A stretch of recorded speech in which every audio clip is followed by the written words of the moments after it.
इस मामले में अभियोजन पक्ष की ओर से कुल 23 गवाहों की गवाही कराई गई, जिनका नाम निम्नवत है।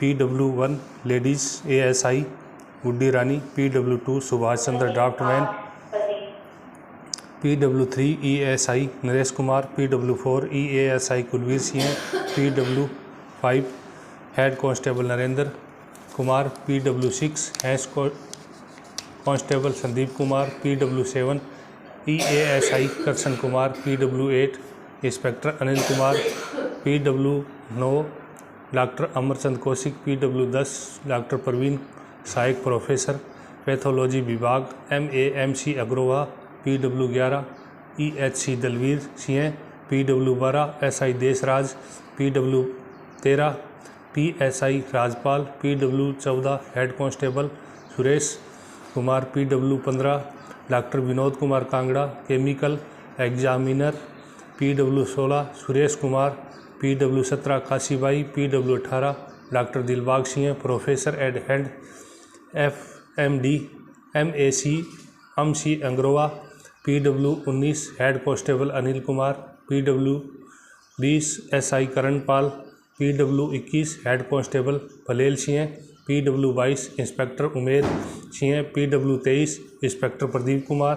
उपरोक्त 23 गवाहों की गवाही गुरुजी के विपरीत अभिलिखित की गई। नोट: उपरोक्त 23 गवाहों में से 2 गवाह सुरेश कुमार एवं काशी बाई जो संत रामपाल जी महाराज के शिष्य हैं। सुरेश कुमार ने यह केस गुरुजी के विरुद्ध दर्ज कराई। काशी बाई सुरेश की माता है। अभियोजन गवाह 1 सुरेश लेडीज SI गुड्डी रानी का बयान। ये अपने बयान में बताई कि दिनांक 16/7/2015 को इस केस के जांच पड़ताल में PSI राजपाल के साथ गई। जांच के दौरान बलजीत की बेटी बबीता ने बताया कि बाबा रामपाल के कहने पर जो लोग आश्रम से बाहर जाने का जिद करते थे, उन्हें मारपीट धमकाकर एक कमरे में जो संत रामपाल जी महाराज की रिहायशी कमरा के गेट के सामने वाले कमरे में बंद कर दिए। बबीता को रिमांड पर लेकर आश्रम में गई, जहां बबीता ने घटना को बताया, उसे दिखाई एवं चिन्हित कराया। अभियोजन गवाह 2 सुभाष चंद्र का बयान। ये एक ड्राफ्टमैन है। दिनांक 18/12/2014 को ये बरवाला सतलोक आश्रम में घटना स्थल पर गए।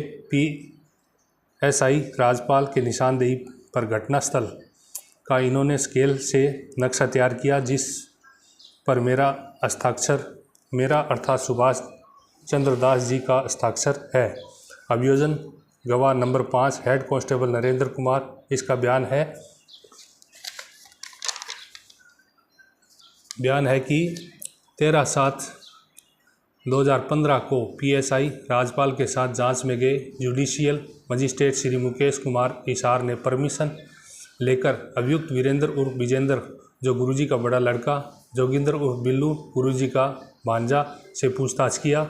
ये दोनों विजेंद्र और जोगिंदर ने अपने स्वीकारोक्ति बयान में बताया कि ये लोग अन्य अभियुक्तों के साथ अपराध कारित करने में सहयोग किए। संत रामपाल जी महाराज की आज्ञा के अनुसार आश्रम से बाहर जाने वाले को जिद करने वाले को डंडे से मारपीट कर एक कमरे में बंद कर दिए। इनके द्वारा आश्रम के अंदर घटना स्थल को दिखाया गया। डंडे से मारने के संबंध में पूछताछ पर बताया कि वह डंडा छिपा रखा है। जांचकर्ता पदाधिकारी ने इन दोनों को इनके डंडा छिपाने के बयान पर इन्हें रिमांड पर लेकर उनके बताए उस स्थान पर गए जहां डंडे को छिपा रखा था। उन दोनों के निशानदेही पर डंडा बरामद की गई। अभियोजन गवाह नंबर 16 सुरेश कुमार केस का सूचक एवं गुरुजी का शिष्य है। ये इस केस का सूचक है। इसका बयान है कि दिनांक 8/11/2014 को अपनी पत्नी रजनी एवं दादी काशीबाई के साथ सतलोक आश्रम बरवाला में आया था, जहां उन्हें जानकारी हुई कि बाबा रामपाल बीमार थे, जिस कारण सत्संग नहीं हो सका। आगे बताए कि उन्हें मालूम हुआ कि दिनांक 14/11/2014 को बाबा रामपाल के अनुयायियों को दर्शन एवं आशीर्वाद देंगे, इसीलिए आश्रम में रुक गए थे। दिनांक 14/11/2014 को सतलोक आश्रम का वातावरण काफ़ी बिगड़ गया और पुलिस सतलोक आश्रम को घेराव कर ली थी। आगे बताते हैं कि इनकी पत्नी हार्ट पेशेंट थी और उन्हें लक्स में रोग के कारण सांस लेने में समस्या थी। वे आश्रम छोड़ना चाहते थे, किंतु भारी मात्रा में पुलिस की मौजूदगी से कि वे आश्रम से बाहर नहीं जाने देते थे। बाद में पुलिस आंसू गैस फेंकना प्रारंभ कर दिए, जिस कारण मेरी पत्नी की सांस की बीमारी के कारण सांस लेने में समस्या बढ़ गई। वह भी अस्वस्थ महसूस कर रहे थे। आश्रम के लोग आपस में उलझ गए। पुनः आगे बयान देते हैं कि उनकी पत्नी कहीं नहीं दिखाई देती थी। पुनः कहते हैं कि वे अपनी पत्नी को आश्रम के हाल में बैठे पाया और रात वे आश्रम छोड़ने का फैसला किए। आगे बताए कि लगभग 1:30 बजे रात में वह अपनी पत्नी रजनी एवं दादी काशीबाई के साथ सरकारी वाहन में सरकारी अस्पताल बरवाला पहुँचे। एक डॉक्टर ने पत्नी का चेकअप करने के बाद अग्रवाल अस्पताल रेफर कर दिया। उसी व्हीकल से अस्पताल आए, जहां डॉक्टरों द्वारा इलाज प्रारंभ हुआ। आगे बताए कि लगभग 7-8 बजे बीमारी की वजह से इनकी पत्नी की मृत्यु हो गई। उन्होंने विशेष रूप से कहा कि आश्रम का कोई व्यक्ति बंधक नहीं बनाया था। अभियोजन पक्ष द्वारा जिरह करने पर बताया कि इन्होंने पुलिस के समक्ष ऐसा बयान नहीं दिया और पुलिस ने सादा पेपरों पर हस्ताक्षर करा लिए।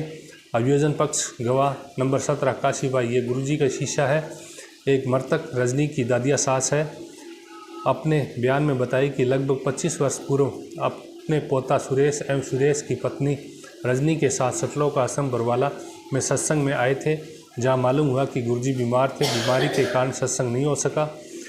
वे लोग घर वापस जाना चाहते थे, किंतु पुलिस आश्रम को घेरे थी, जो व्यक्ति पर लाठी चार्ज कर दी और आंसू गैस फेंकने लगी। रजनी को लक्ष्य किडनी एवं हृदय की समस्या थी। उसका इलाज दिल्ली अस्पताल में चल रहा था। रजनी का 2 दिन पहले दवा खत्म हो गई थी। दवा की अनुपलब्धता के कारण रजनी को समस्या उत्पन्न हो गई। रजनी को अग्रवाल अस्पताल लाए गए, जहां उसकी मृत्यु हो गई। इसने विशेष रूप से बताया कि रजनी की मृत्यु में किसी का हाथ नहीं है।